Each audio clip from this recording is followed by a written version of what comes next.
we knew he was going to win the championship. So, I mean, I thought he was overrated last year, and, like, he keeps losing in the playoffs, but I think this year he's just right, because people now know he's kind of, like, he has trouble in the playoffs right now. He'll overcome it, like, basically every great player does, but as of now, I think he's just right, because people know he's losing a lot in the playoffs, and he might overcome it this year. If he picks up that problem in the clutch, he's one of the best players in a while. So, Adam Schefter had something interesting to say on his podcast, I think yesterday. He said the Packers didn't leak it, and Rodgers didn't leak it. And Rodgers was actually disappointed that it did leak. So, I mean, I'm trying to understand who could have leaked it, because Schefter's the guy who reported it. This is coming from the legit source that reported this whole story that has literally crammed every discussion in every podcast for a while.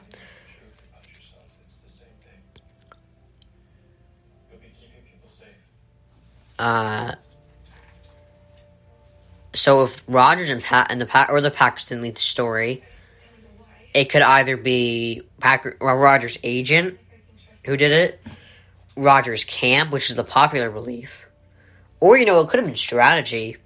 Like, the Broncos have shown interest in him. They could have leaked it. I mean, they didn't take Justin Fields in the draft. That seemed like kind of a red flag to me.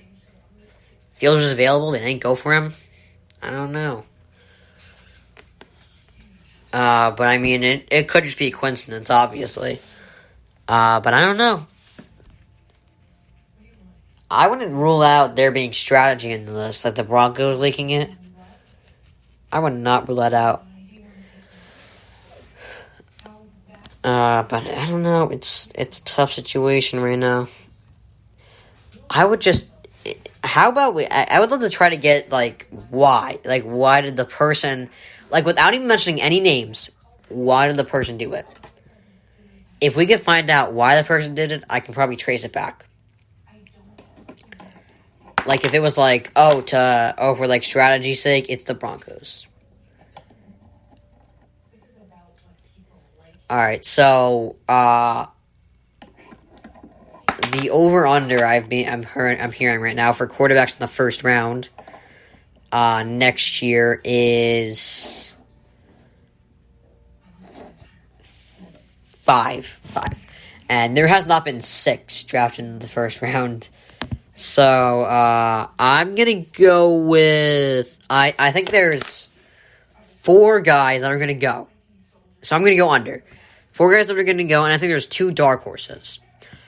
So Sam Howell could potentially be, like, from North Carolina, he could potentially be the first overall pick. He reminds me a lot of Baker Mayfield. Not a lot of size, but he does have,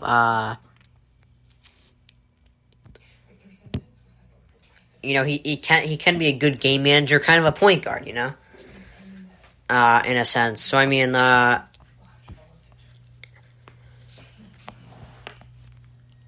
of a point guard, but it's like,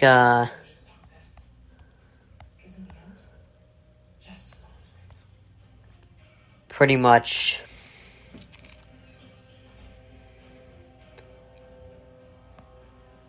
I don't know. Here, sorry, I wrote it down somewhere, I just lost it for a second. But his style of play and measurements, he's going to get a lot of Baker Mayfield comparisons. And then another guy that can go high in the draft is Spencer Rattler, Oklahoma. A lot of Kyler Murray in him. Not a lot of size, but he's a dual threat. He has a pretty good arm, and he's pretty accurate. He's a lot of Kyler Murray. He has a decent arm, dual threat, but a size problem. So I wouldn't have a problem picking him a little high if you need the quarterback. Spencer Rattler from Oklahoma. And then I think Keaton Slavis goes somewhere in the middle of the first round. He doesn't have a lot of size. He's like 6'2", 200 pounds. A lot of Deshaun Watson in him. He seems pretty accurate. I don't want to stretch and say Drew Brees, so I'm gonna go with Deshaun Watson because I don't know if you should compare anyone to Drew Brees, really. So I'm gonna go with Deshaun Watson here. I think that's kind of a good comparison for him. He's 6'2", 200. Watson's 6'2", 221. Watson's fairly accurate with the ball, 70% completion percentage. He's a very efficient passer, a lot like Keaton Slavis. So I think Keaton Slavis goes high first round, and is a very Deshaun Watson guy, basically. Then I think you got Desmond Ritter, or is it Desmond Ritter? I don't know.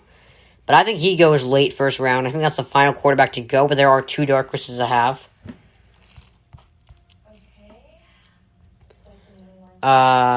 Desmond Ritter. He is...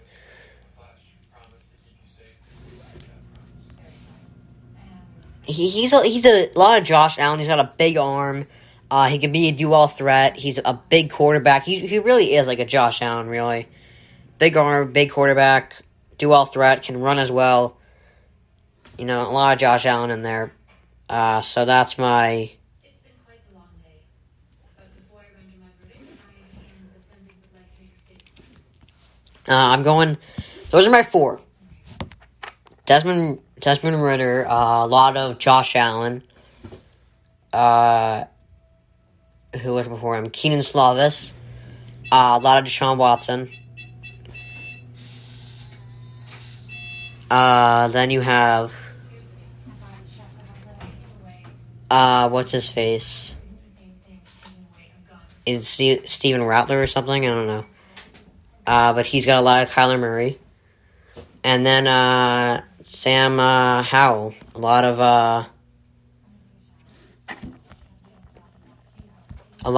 what is it? Baker Mayfield. And those are all first-round guys. Malik Willis would be another guy, another dark horse for me. Malik Willis...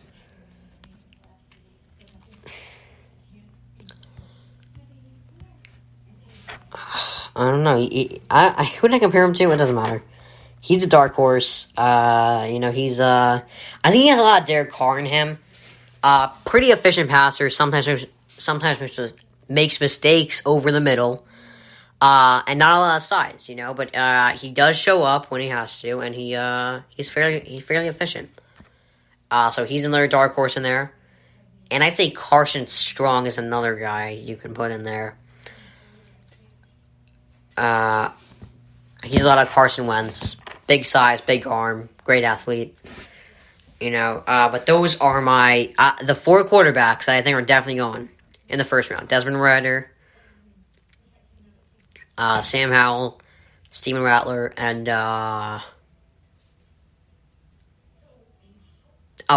Keaton Slavis. So apparently, Rodgers mocked Gutekunst, calling him Jerry Krause. The Jordan Krause situation is a lot like this one, actually. Jared Krause made Jordan who he was. And he brought him to all those finals. Jordan still criticized him.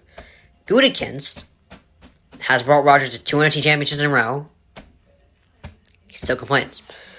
And you know why? And there's inside stuff that we don't know sometimes, so... But there's been a number of things. Like I said, it's not just about Jordan Love. And it's not about him not feeling like he has weapons.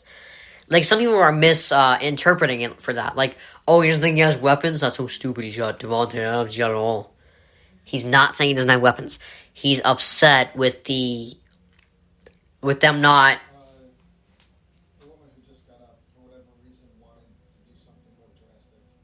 granting him the very small wishes he's asking for. On top of not re-signing Jared Cook, firing his quarterback coach without telling him, and 2 days after he praised Jay Kumaro, they got rid of him. And they traded up to take Love. All of that by Aaron Rodgers, and he's just had enough, you know? So, that's really what's happening here. And I don't know why he's going off the teammates saying this. It's not very smart. I might talk about a tweet that Davante Adams put out there. It's fairly cryptic. Let's see. What did it say?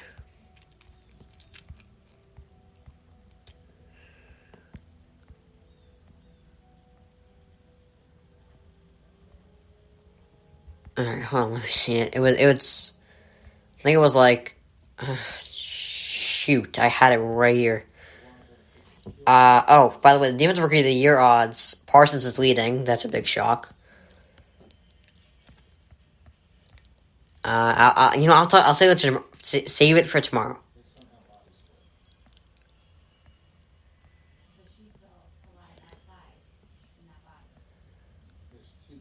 Alright, so is there...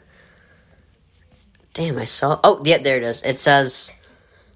It's Davante Adams. It says you gotta appreciate what you have before it's gone. Or while you got it, you know? It's a pretty cryptic tweet that he posted 2 days ago. But I'll talk about that tomorrow. But this is a tough situation. It's rough. And I think it's both their faults, really. Green Bay and Rodgers. I think they both have something to do with this. Rodgers is being a little petty right now, but Green Bay has really piled on him. And before I find out who leaked this, I still don't know who signed him on. If it was Rodgers, I have more reason to be mad at Rodgers. If it was the Packers, I would be very confused. Because why would you tell Adam Schefter, who a lot of people rely on as a great reporter, he's my number one guy for reporting. I think he's the best in the business. Like, for the NBA, Woj is my guy. He's the best in the business for me. Why would the Packers do it? I'd be interested in that. But, yeah, you know what? It would be interesting if it were Jordan Love. He just told them, like, oh, Rodgers wants out. And then, boom, he's a starting quarterback. That would work out for him. It could also be Shailene Woodley. You know, that I'm not ruling that out either. What if she just leaked it to get out of Green Bay? She doesn't like it there. I don't know. I'm not ruling anything out at this point. I'm ruling 0 out right now. But we'll see what happens. And that is it. This was a long podcast, about an hour. I like a long podcast, though. So, anyway, good stuff today. Google Podcasts, Spotify, Spreaker, or iHeartRadio. This is Dylan Miller on Daily Dose of Dylan. Have a great day. I will see you tomorrow.